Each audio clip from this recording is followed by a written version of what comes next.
সুপর্ণা।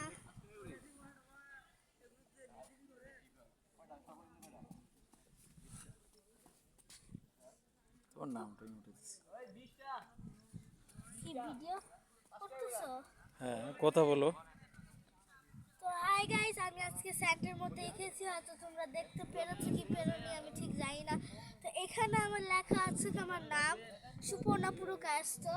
আর এখানে হচ্ছে আমরা এসেছি একটা রিভার, এটা খুবই সুন্দর একটা এটা কি রিভার? সমুদ্র। সরি, এটা আমরা একটা সমুদ্রতে এসেছি, এটা খুবই একটা সুন্দর সমুদ্র। সমুদ্র সৈকতে ঘুরতেছি। হ্যাঁ, অনেক বলো সুন্দর করে আর কি বলবো? তাইলে আর কি, এরকম বললে তো মানুষ দেখবে না, আমি তো ইউটিউবে দিতাম এটা।